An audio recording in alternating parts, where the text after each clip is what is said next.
اپنی زندگی میں کبھی بھی اللہ کی بارگاہ سے توجہ ادھر ادھر نہ کریں. چھوڑیں لوگ کیا کر رہے ہیں, دنیا کیا کہہ رہی, کبھی بھی اپنی توجہ دائیں. ہمارا یہ مسئلہ بن گیا کہ ہماری سیاست ہے, ہماری دنیا داری ہے, ہم بندوں کو راضی کرنا چاہتے ہیں.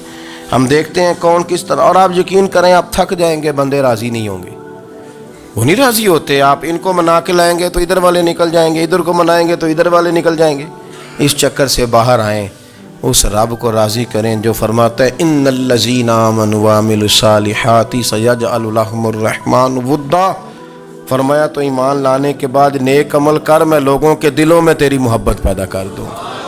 رحمان لوگوں کے دلوں میں محبت ڈال دے گا. اللہ لوگوں کے دلوں میں. اپنی نظر ہمیشہ اپنے رب پہ رکھیں. اتنی لمبی چوڑی دنیا داروں سے امیدیں نہ وابستہ کریں. میں نے دیکھا ہے لوگ کا سالیسی کرتے ہیں, کبھی اس کے دروازے پہ کبھی اس کے دروازے پہ. ان چکروں سے باہر آئیں اور اپنے رب کی بارگاہ کی طرف توجہ کریں. استغفار شوق سے پڑھا کریں. اور اکیلے میں نا, اکیلے میں حضرت رئیس المتکلمین مولانا نقی علی خان صاحب رحمۃ اللہ نے لکھا ہے کہ فرعون 500 سال حکومت کر گیا. یہاں تو 5 سال کی حکومت کی پیر لڑکھڑاتے ہیں, 500 سال. فرماتے اصل وجہ یہ تھی کہ دنیا جب سو جاتی تھی نا تو اوپر چادر لے کے تو مصلے پہ بیٹھ جاتا تھا اور ہاتھ باندھ کے کہتا تھا رب تو ہی ہے, میرا پردہ نہ کھولنا, مالک تو ہی ہے, کرم نوازی کرنا, میری پکڑ نہ کرنا. وہ بےمان ہو کے اگر 500 سال ہاتھ باندھے تو گزارا کر لیتا ہے, تو ایماندار ہے. پر مسئلہ یہ ہے کہ تو رات کو بکل مار کے ہاتھ نہیں نہ باندھتا, تو منت نہیں کرتا, تو استغفار نہیں کرتا. توبہ کریں تو بچے رہیں. وہ اتنی لمبی حکومت کر گیا چونکہ رات کو کہتا تھا مالک رب تو ہی ہے, لیکن مہربانی فرما, میری پکڑ نہ فرما, تو اللہ نے تو اس کو مہلت دے دی. اللہ کی بارگاہ سے دعا مانگو کہ یا اللہ ہمیں ہدایت کا نور عطا فرما. اللہ تو ہمیں رستہ دکھا, تو بتا کہ ہدایت کیا ہے. تو رب فرماتا ہے اللہ ولی الذین آمنوا, اللہ مومنوں کا مددگار ہے. یخرجہم من الظلمات الی النور, وہ انہیں اندھیروں سے نکالتا ہے اور نور کی طرف روشنی عطا فرماتا ہے. اندھیروں سے نور کی طرف اللہ لاتا ہے. اللہ ولی, اللہ مومنوں کا ولی ہے, وہ انہیں اندھیروں سے نور کی طرف نکالتا ہے. ہدایت ہمیشہ اللہ کی طرف سے سمجھے. جب وہ نماز کی توفیق دیتا ہے تو اپنے فضل سے دیتا ہے, جب وہ ذکر کی توفیق دیتا ہے تو اپنے فضل سے. ہم سمجھتے ہیں ہو جی فلانا نہیں پڑھ رہا بڑا بیوقوف ہے, فلانا نہیں پڑھ رہا, تو تم کیا اپنی عقل کے زور پہ پڑھ رہا ہے؟ میں جی اللہ کے فضل سے 2 سپارے پڑھتا ہوں, تو کس پہ احسان کرتے تو 2 سپارے پڑھ کے رویا کر. کہا اگر مالک تو بڑا قریب نہیں, بڑے لوگ ہیں جن کو پورا قرآن حفظ ہے پر انہیں پڑھنے کی توفیق نہیں, تو انہیں فضل کیا اور مجھے توفیق دے دی ہے پڑھنے کی. رویا کر, پڑھ کے رویا کر. راتی ساری کر کر زاری, او نیند اکھاں تھی توندے, تے فجرے اوہی گناہگار کہاون سب تو نیوے ہوندے. مہربانی کریں, ڈریں, نیکی کریں تو پھر ڈریں, پھر احساس پیدا کریں, پھر اپنے اندر وہ کمزوری لائیں, کہیں توبہ توبہ مجھے تو پتہ ہی نہیں, تو جانتا ہی نہیں. حضرت سیدنا امام اعظم ابو حنیفہ رحمۃ اللہ تعالی علیہ کے ساتھ ایک شخص کہتا میں نے نماز پڑھی, تو عشاء کی نماز تھی. یہ جو لوگ بڑے ہوتے ہیں نا, جن کے پیار کرنے والے بڑے ہوتے ہیں, ان کے گرد خوف بھی بڑا ہی ہوتا ہے, انہیں بڑا ڈر لگتا ہے, بڑی بعض اوقات آزمائش ہوتی ہے ان کی. عشاء کی نماز کہتے پڑھی, تو امام صاحب نے نا عشاء کی نماز میں تلاوت کی آیتیں فَمَن يَعْمَلْ مِثْقَالَ ذَرَّةٍ خَيْرًا يَرَهُ وَمَن يَعْمَلْ مِثْقَالَ ذَرَّةٍ شَرًّا يَرَهُ. فرمایا جو ذرہ برابر خیر کرے گا وہ بھی قیامت میں دیکھے گا, اور جو ذرہ برابر شر کرے گا وہ بھی قیامت میں اس شر کو دیکھے گا, اس کے سامنے آئے گا. تو وہ شخص کہتا ہے کہ سارے لوگ نماز پڑھ کے چلے گئے, تو امام صاحب رحمۃ اللہ علیہ نے اپنی داڑھی پکڑی, رو رہے ہیں. کہتے ہیں وہ ذرہ برابر نیکی کا بدلہ دینے والے, وہ ذرہ برابر شر پہ سزا دینے والے, میری سفید داڑھی کو دیکھ.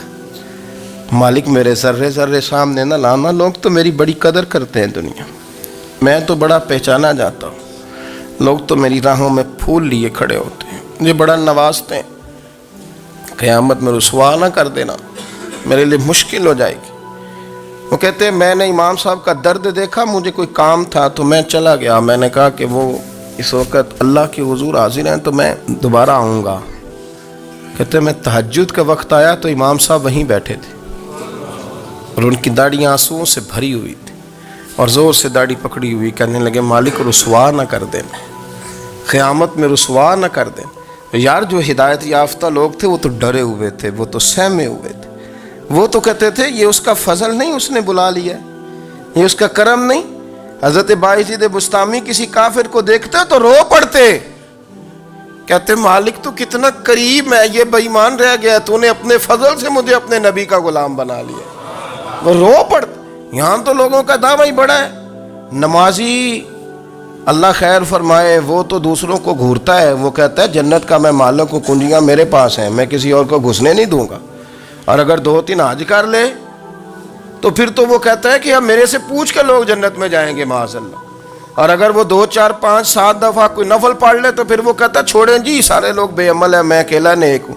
نہ ایسا کریں، اپنی توجہ اپنے رب پہ رکھیں، اپنی توجہ اپنے معین الملت والدین، عطائے رسول، ہند الولی، غریب نواز، خواجہ معین الدین چشتی، حضرت خواجہ اجمیر، شاہ اجمیر، شاہ اجمیر، والی ہندوستان۔ آخری عمر میں نا سارا دن روتے گزر جاتا، ساری رات روتے گزر جاتے، ذرا سی کوئی بات کرتا تو رو پڑتے، آنکھیں آنسوؤں سے بھری رہتی۔ اور کئی دفعہ اپنے بھی پریشان ہو جاتے ہیں نا کہ یار تو ایک بات کی جان ہی نہیں چھوڑ رہا۔ تو خواجہ قطب الدین صاحب بختیار کاکی سے لوگوں نے کہا کہ آپ مرشد سے بات کریں، اتنا بھی تو نہیں نہ رونا چاہیے، ہر وقت اس کے آنسو کی کریے، عاشق دا کام ہی رونا تونا تے بنا رویوں نہیں منظوری، یہ عاشق سدا ہی روندا رہندا ہے، پاویں وصل ہوئے تے پاویں دوری، ہر وقت رونے کا کیا مطلب ہے؟ تو خواجہ قطب صاحب کہتے ہیں میں قریب گیا تو میں نے پیر دبائے، میں نے کہا سونیا لوگ تو کچھ بھی نہیں کرتے، تو نے تو کمال کر دیا، 90 لاکھ آدمی مسلمان کر دیا، دنیا کچھ نہیں کرتی، تو نے 50 سال ساری رات مصلے پہ بیٹھ کے رب راضی کیا، تو شہزادہ تھا، حضور کی اولاد تھا، لیکن معین الدین تیرا ایک پلاٹ بھی نہیں، تو نے طالب علم پالے، انہیں غریبوں کو دیا، تو نے نوازا، کوئی شے نہیں تیرے پاس، ہر چیز تو نے، ساری رات روتے ہو، سارا دن روتے ہو۔ تو خواجہ قطب الدین صاحب کہتے ہیں میں نے جب عرض کیا تو خواجہ صاحب مجھے گلے لگا لی، چیخ مار کے روئے، کہنے لگے قطب الدین پتر داڑھی سفید ہو گئی، جانے کا وقت آ گیا، جو تو نے نیکیاں گنوائی ہیں وہ ہیں صحیح میرے پاس، پر یار کی بارگاہ میں پیش کرنے کے قابل ایک بھی نہیں، ایک بھی نہیں، تو بارگاہ تو دیکھ کتنی بڑی ہے، رسول کریم کی بارگاہ میں پیش کرنے کے قابل ان میں سے ایک بھی نہیں، تو آستانہ دیکھ کتنا بڑا ہے، کیا پیش کروں گا، کیا عرض کروں گا حضور کی بارگاہ میں، کس طرح؟ وہ یار جو بڑے تھے وہ تو ڈرے ہوئے تھے، سہمے ہوئے تھے، وہ تو بڑی آزمائش میں تھے، لیکن میرا اور آپ کا رٹا 2 نمازیں پڑھ کے 6 نمازوں کا دعویٰ کرنا اور لمبی چوڑی کہانیاں بنانا اور اپنے منہ سے اپنی تعریفیں کرنا، اس سے تھوڑا باہر آئیں۔ رزق بھی میرا اللہ ہی دیتا ہے، علم بھی اللہ دیتا ہے، رزق بھی۔ بڑے بڑے فقیروں کو مالدار ہوتے دیکھا، بڑے بڑے مالداروں کو فقیر ہوتے دیکھا، بڑے بڑے، میرے ایک بڑا سخی قسم کا سجن ہے، بڑا پیارا ہے، میں اسے سخی مانتا ہوں، میں نے اپنی پریشانیوں کے دنوں میں بھی اس شخص کو سخی دیکھا۔ ایک دن رات کو مجھے ٹیلی فون کر کے کہنے لگا کدھر ہو؟ میں نے کہا میں گھر ہوں۔ نہیں اکثر سفر میں ہوتے ہو نا؟ اور میں نے کہا طبیعت کیسی ہے؟ ٹھیک ہے، بس حال چال پوچھنا تھا۔ میں نے سمجھائی، میں نے کہا یار یہ کوئی مسئلہ ہے، ورنہ رات کے 2 بجے کوئی حال پوچھنے کو فون تو نہیں نہ کرتا، کوئی مطلب ایسا تو مسئلہ نہیں نا۔ تو میں نے بیک کال کی، میں نے کہا یار میری بات سن، مسئلہ کیا؟ کہ نہیں کچھ نہیں دل کر رہا تھا۔ میں کہا میری گل سن، رہے ہیں اسی 4-5 سال کٹھے، میں تین جاننا، اصل بات کر۔ کہنے لگا مکان بھی بڑا ہے، سارا کچھ ٹھیک ہے، پر وہ بڑا ہی بے نیاز ہے، کچھ حالات اس قسم کے آ گئے ہیں کہ لوگوں کو بتاؤں بھی تو لوگ ماننے کو تیار نہیں۔ زیادہ نہیں، مجھے نا تھوڑے سے پیسوں کی ضرورت ہے، کوئی 15-20 ہزار اگر مل جائیں میری ضرورت۔ آپ یقین کریں میں روتا رہا ساری رات۔ میں نے کہا او مہربانہ تیرا کس طرح کرانگے، اس سے لے کے زمانہ استعمال کرتا تھا، پر بے پرواہی ویکھ نہ سجڑ دی، جتھے کسے دی پیش نہ جاوے انہیں تاجاں والے در در رولے تے منگتے ہیں تخت بٹھاوے۔ سجنا کسے نو کارا مل دئی، کوئی کعبے خالی آوے، واللہ خیر الرازقین، وہ کہتے تو دائیں بائیں نہ جا، رزق تو تجھے میں دوں گا، میں ہوں بہتر رزق دینے والا۔ بڑے بڑے بادشاہ، بڑے بڑے شہنشاہ، بڑے بڑے لوگ، ہاتھوں میں کاسے، فقیریاں۔ ام ربیعہ کہا کرتی تھیں، بڑی نیک اور صالح خاتون تھیں، وہ کہتی ہیں کہ میں نا بڑے امیر آدمی کی بیوی تھی، اپنے شوہر کے ساتھ چھت پہ بیٹھی تھی تو نیچے فقیر مانگنے والا آیا، اس نے بڑے درد سے صدا کی تو میں نے اپنے شوہر سے کہا کچھ دے دیں، کہا دفع کر، ان لوگوں نے دھندا بنایا ہوا ہے۔ کہتی میں میکے سے بھی بڑا مال لے کے آئی تھی، میرے ماں باپ بڑے امیر تھے تو میں نے نا چوری اپنے خامہ سے نظر بچا کے باتھ روم جانے کے بہانے گئی اور نیچے جا کے 5 دینار میں نے اس فقیر کی ہتھیلی پہ رکھے۔ کہتے اس نے 5 دینار دیکھے، پھر میری طرف دیکھا تو میں نے اس کی آنکھوں میں آنسو چمکتے دیکھے۔ کہنے لگے بی بی رب تیرا بھلا کرے، میں 3 دنوں کا بھوکا ہوں۔ کہ وہ چلا گیا، میں گھر آ گئی، جب باہر آئی تو میرا شوہر کہنے لگا تو اتنی اب اتنی تو تیز ہو گئی ہے اور تو اتنی خود مختار ہو گئی ہے، میرے بغیر پوچھے مال خرچ کرے گی، جا تجھے 3 طلاقیں۔ کہتی میں بالدار اور وزادار باپ کی بیٹی تھی، طلاق لے کے گھر آئی تو میرا باپ ٹوٹ گیا، چارپائی پہ چلا گیا، اوہو یہ کیا بن گیا۔ کہتی بڑی تکلیف رہی، 1-2 سال کے بعد میرے ابا نے میری شادی کر دی۔ اب جس شوہر کے پاس گئی وہ بڑا نیک تھا، پرہیزگار تھا، اللہ نے بہترین صلہ دیا۔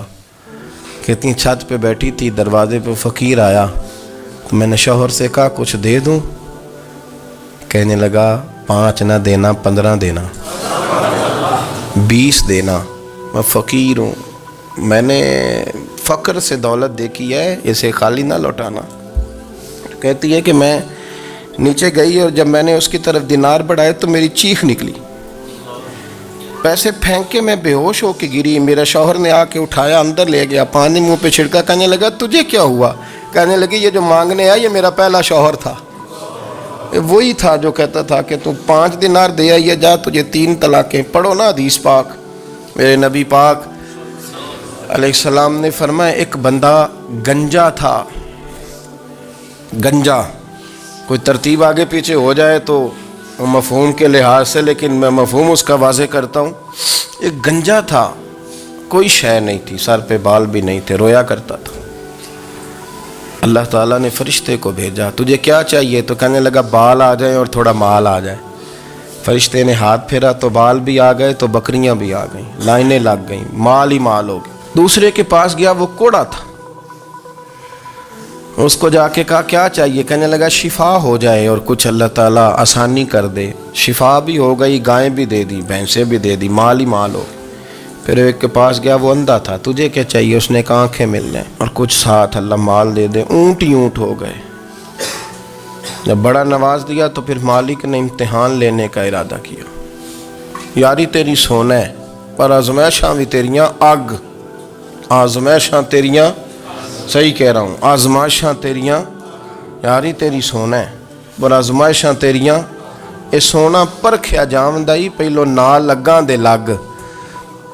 اللہ نے فرمایا آزمائش کرو۔ سب سے پہلے گنجے کے پاس آئے، اسے کہا اللہ کے رستے میں کچھ دیکھا نہیں لگا، میرے خرچے ہی بڑے، دیکھو تو صحیح کتنی مشکل میں وقت گزارتا ہوں، حال ہی کوئی نہیں۔ تو اس نے کہا میں نے تو سنا ہے تو گنجا اور بھوکا ننگا تھا۔ کہنے لگا میں تو جدی پشتی رئیس اعظم ہوں، تو یہ کس پاگل نے کہا ہے بھاگ جا؟ اس نے کہا اچھا جیسے تو تھا ویسے ہی ہو جائے۔ کھیت کھلیان اجڑ گئے، پھر سے گنجا ہو گیا۔ حضور علیہ السلام فرمانے لگے، پھر وہ اس کے پاس گیا جو کوڑا تھا، اسے کہا کچھ دے، کہنے لگا خرچے ہی بڑے، اب پوچھ لیں کسی امیر آدمی سے، کہے گا چکی کے نیچے ہاتھ ہے میرا، میرے سے زیادہ تو اب پریشان بندہ ہی کوئی نہیں، کیا بتاؤں آپ کو، اتنا ٹیکس ہے، اتنا جرمانہ ہے، فلانی شے، بڑا کچھ گنواتے ہیں لوگ۔ اس نے کہا میں نے تو سنا تو پہلے کوڑا تھا، اس نے کہا اچھا دوڑ جا، میں تو رئیس اعظم ہوں، دادا بھی پردادا بھی اور ساری نسل ہی۔ اس نے کہا اچھا جیسے تو تھا ویسے ہی ہو جائے۔ پھر وہ گیا اندھے کے پاس اور جا کے کہا اللہ کے نام پہ کچھ دے۔ تو وہ کہنے لگا رب کے نام پہ؟ یہ کھڑے ہیں اونٹ، جتنے تیرے دل کرے لے جا۔ اس نے کہا کیا معنی اس بات کا؟ کہنے لگا یار تجھے کیا بتاؤں، میں تو اندھا تھا، میں نے تو کبھی دنیا دیکھی نہیں تھی، پھر اس کریم نے فضل کیا تو مجھے بڑا کچھ دکھایا، میں کیا بتاؤں، میرا دل کر رہا ہے کہہ دوں کہ پھر اس نے کعبہ دکھایا، پھر اس نے روضہ رسول دکھایا، پھر اس نے ریاض الجنہ کے سجدے دکھائے، پھر اس نے اپنے محبوب کے دروازے کی رونقیں دکھائیں، اس نے بڑا کچھ دیا، اس نے بڑا نوازا۔ میرے پاس تو شاید میں بدکار پرانا خادم، کسے در ملی نہ ٹوئی، اعتباصف یار نے نظر جو کی تھی پھر واصف ہی ہوئی۔ یہ تو اس کا کرم ہوا۔ تو یہ وہ کہنے لگا تو اللہ کے نام پہ جان مانگ، میں وہ بھی دینے کو تیار، میرے پاس تو شے کوئی نہیں تھی، مجھے تو اپنا پتہ ہے، میں تو کوئی شے نہیں تھا، کچھ نہیں تھا میرے پاس، یہ تو ان کا کرم ہے کہ رخ ان کا ادھر ہے، اور مختصر سی میری کہانی ہے، یہ جو بھی ہے ان کی مہربانی ہے۔ تو وہ کہنے لگا میں بھی کچھ لینے نہیں آیا تھا، تیری آزمائش ہی کرنے آیا تھا، تیری عزتیں بھی سلامت رہیں گی، تیرا مال بھی سلامت رہے گا۔ جب یہ نظریہ بن گیا، جب یہ ذہن بن گیا کہ پیدا اللہ نے کیا ہے، دینا اللہ نے ہے، عطا کرنے والا اللہ ہے، نوازنے والا اللہ ہے، تو پھر ساری توجہ دنیا داروں کی طرف رکھنا، میں اللہ والوں کی طرف توجہ رکھنے کا قائل ہوں، میں وہ سمجھتا ہوں، ہم اس چیز کے قائل ہیں، لیکن وہ بھی کوئی آستانہ ہے کہ جہاں حق مرشد کا نعرہ تو بڑا لگے پر رب کا نام ہی نہ سننے کو ملے۔ یہ بھی کوئی بات ہوئی کہ جہاں یہ تو نعرہ زور سے لگے کہ جیوے جیوے مرشد جیوے، لیکن استغفار کا درس ہی نہ ملے، جہاں ہر وقت یہ بتایا جائے کہ یہاں آ گئے تو بچ گئے، کیسے بچیں گے؟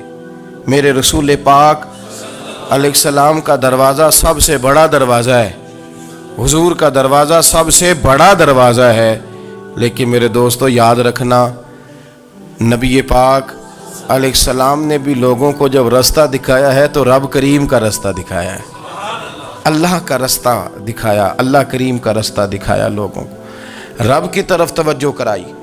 میرے رسول کریم سید عالم صلی اللہ تعالی علیہ وسلم نے لوگوں کی اللہ کی جانب توجہ کرائی اور لوگوں سے یہ کہا کہ وہ اپنے رب کریم کی جانب اپنا ذہن رکھیں، اپنی توجہ اپنے اللہ کی جانب مبذول کریں۔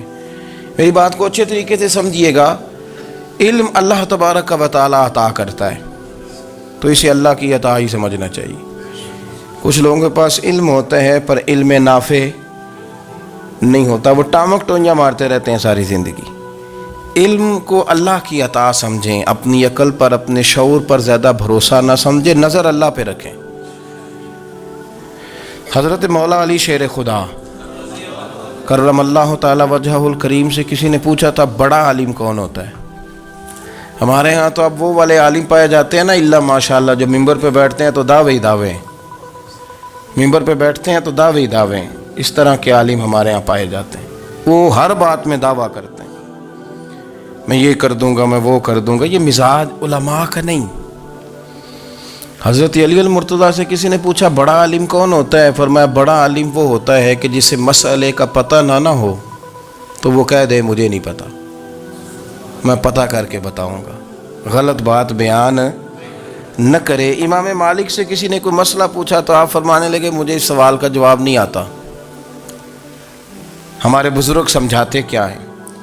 وہ کہنے لگا آپ اتنے بڑے امام ہیں تو اس سوال کا جواب نہیں آتا۔ آپ فرمانے لگے اگر مجھے ہر سوال کا جواب آتا پھر تو میں خدا ہوتا، مجھے ہر سوال کا جواب نہیں آتا، مجھے تو اتنا آتا ہے جتنا میرے رب نے مجھے عطا کر دیا ہے۔ اپنی نظر اللہ پہ رکھیں، نکل آئیں اس معمے سے باہر کہ میں کوئی بلا ہوں، مجھے بڑا پتہ ہے، میرے پاس 6 ڈگریاں ہیں، مجھے 10 جگہ پہ تدریس کا شغف حاصل ہے، اس سے نکلیں باہر۔ قرآن مجید دیکھیے گا، اللہ تعالیٰ نے ارادہ قدرت فرمایا کہ میں حضرت آدم کو بناؤں گا، پھر بنانے کے بعد فرمایا فرشتوں سجدہ کرو آدم کو، سب نے سجدہ کیا الا ابلیس ابا واستکبر وکان من الکافرین، سب نے سجدہ کیا سوائے ابلیس کے، اس نے انکار بھی کیا، تکبر بھی کیا اور کافروں میں سے ہو گیا۔ تو یہ جب اللہ تعالیٰ نے سجدہ کرایا تو کیسے کرایا؟ اللہ تبارک و تعالیٰ نے نا حضرت آدم کو علم سکھایا خود، وعلم آدم الاسماء کلہا، خود اللہ فرماتے ہیں کہ میں نے جناب آدم علیہ السلام کو تمام اشیاء کے نام سکھائے، سب اشیاء کے نام سکھائے۔ تو وہ چیزیں پھر میں نے نا، اللہ فرماتے ہیں میں نے فرشتوں پہ پیش کی، میں نے کہا کہ بتاؤ ان کے نام کیا ہے۔ تو فرشتوں نے جو جواب دیا ہے وہ سمجھنے والا ہے۔ اللہ نے چونکہ خود علم سکھایا تھا حضرت آدم کو، جناب آدم سکھایا تھا، لیکن فرشتوں کو نہیں سکھایا تھا۔ تو اللہ کریم نے فرمایا فرشتوں اب یہ بتاؤ ان چیزوں کے نام کیا ہیں۔ تو فرشتے کیا کہتے ہیں؟ فرشتے عرض کرتے ہیں قالوا سبحانک لا علم لنا۔ آپ کبھی یقین کریں اس چیز کی لذت لیں تو مزہ آ جائے۔ کہا قالوا سبحانک، کہنے لگے تو پاک ہے۔ قالوا سبحانک، کہنے لگے تو بھئی آدم علیہ السلام کو نام سکھا لیے، پھر فرشتوں کے سامنے وہ چیزیں پیش کر کے کہا ان چیزوں کے نام بتاؤ۔ تو فرشتے کیا کہتے ہیں؟ کہتے ہیں قالوا سبحانک، تو پاک ہے، لا علم لنا، ہمارے پاس کوئی علم نہیں، الا ما علمتنا، ہمیں تو اتنا پتہ ہے جتنا تو نے ہمیں سکھا دیا، ہمیں تو اتنا پتہ ہے جتنا تو نے ہمیں، لا علم لنا، ہمارے پاس کوئی علم نہیں ہے، اتنا ہی پتہ ہے جتنا تو نے ہمیں سکھا دیا ہے، اس سے زیادہ ہمارے پاس علم۔ اور یہ کیوں تو نے ہمیں جتنا سکھایا اتنا پتہ ہے؟ فرشتے یہ نہیں کہتے یا اللہ تو زیادہ سکھا، آدم کو دیا تو ہمیں بھی دے، یہ نہیں فرمایا، فرمایا انک انت العلیم الحکیم، اے اللہ تو علم والا بھی ہے اور حکمت والا بھی ہے، تجھے پتہ ہے کس کو کتنا دینا ہے، جتنا تو نے مناسب سمجھا جناب آدم کو دیا، اور جتنا تو نے بہتر سمجھا وہ تو نے ہمیں عطا فرمایا۔ تو اگر آپ کے پاس علم ہے، کہیں نالج ہے، تو اس کو اللہ کی عطا سمجھیں۔ ہمارے ہاں بہت سارے لوگ بن کے بیٹھ جاتے ہیں، میں اکثر کہتا ہوں کہ پھر وہ دعوے کرتے ہیں میرے علاقے والے جاہل ہیں، میرے شہر والے جاہل ہیں، میرے خاندان والے پڑھے نہیں۔ یہ آپ کا دعویٰ ہے، یہ آپ کو خراب کر دے گا۔ ہم نے بہت سارے ایسے لوگ دیکھے جو بہت بڑے عالم تھے، لیکن اللہ جب لینے پہ آیا تو عقل ہی لے گیا، شعور ہی چلا گیا، حافظے ختم ہو گئے۔ آپ دیکھتے ہیں بڑھاپے میں کچھ لوگ ایسے ہوتے ہیں کہ جن کو یہ بھی یاد نہیں رہتا کہ میرا نام کیا ہے، میں کہاں ہوں، مجھے کدھر جانا ہے۔ تو اس وقت سے اللہ کی پناہ مانگیں اور اپنی نظر اپنے رب کریم کی جانب رکھیں، اللہ کی جانب اپنی نظر کو مبذول رکھیں۔ دوسری بات، علم کے بعد ایک چیز آتی ہے جس کا نام ہے ہدایت، جس کا نام ہے تقوی، جس کا نام ہے پرہیزگاری، جس کا نام ہے عمل، عبادت، ریاضت۔ یہ بھی اسی وقت ہی نصیب ہوتی ہے جب میرا رب کریم نصیب فرما دیتا ہے۔ ہم نے نا نیکی کا اپنا اپنا سٹیٹس بنا لیا ہے، اپنا اپنا معیار بنا لیا ہے۔ کچھ لوگ کہتے ہیں کہ جناب مسجد میں سیمٹ کا توڑا دینے سے بہتر ہے کسی غریب کو آٹے کا تھیلا دے دو۔ اب اس نے اپنا مزاج بنا لیا نا نیکی کا، اس نے اپنا سٹیٹس بنا لیا ہے۔ میرا یہ سوال ہے کہ نبی پاک صلی اللہ تعالیٰ علیہ وسلم جب مدینہ شریف آئے تھے تو حضور نے سب سے پہلے غریبوں میں آٹا تقسیم کیا تھا کہ سب سے پہلے مسجد بنائی تھی؟ کیا عجیب لوگوں کا رنگ ہے، اپنی مرضی کی ہدایت، اپنی مرضی کا تقوی، اپنی مرضی کا معیار۔ مسجد کوئی بڑا چھوٹا خطیب بھی میری طرح کا ہو نا، تو وہ مسجد میں بیٹھ کے جب نبی پاک کی بات کرتا ہے تو کہتا ہے میرے رسول پاک غریبوں کا سہارا بن کے آئے۔ وہ غریبوں کی بات کرتا ہے، مسکینوں کی، لاچاروں کی، کمزوروں کی بات۔ تو مسجد ہی تو وہ ادارہ ہے جہاں سے غریبوں کی بات ہو رہی۔ تو اب لوگوں نے غریب کو اور مسجد کو لڑانا شروع کر دیا، اس کو لڑاؤ کہ مسجد میں پیسے دینے سے بہتر ہے آپ غریب کو آٹے کا تھیلا دے دیں۔ آپ یہ کیوں نہیں کہتے کہ مسجد میں بھی آپ توڑا دیں ایک سیمٹ کا اور ساتھ غریب کو بھی خدمت کریں؟ یہ کیوں نہیں تقویٰ؟ اپنی اپنی مرضی کا مزاج، اپنی اپنی۔ کچھ لوگ کہتے ہیں چھوڑو جی، ساری زندگی انسان نماز پڑھتا رہے اور پھر گالیاں بھی دیتا رہے، بندہ داڑھی بھی رکھ لے اور جھوٹ بولنا بھی نہ چھوڑے۔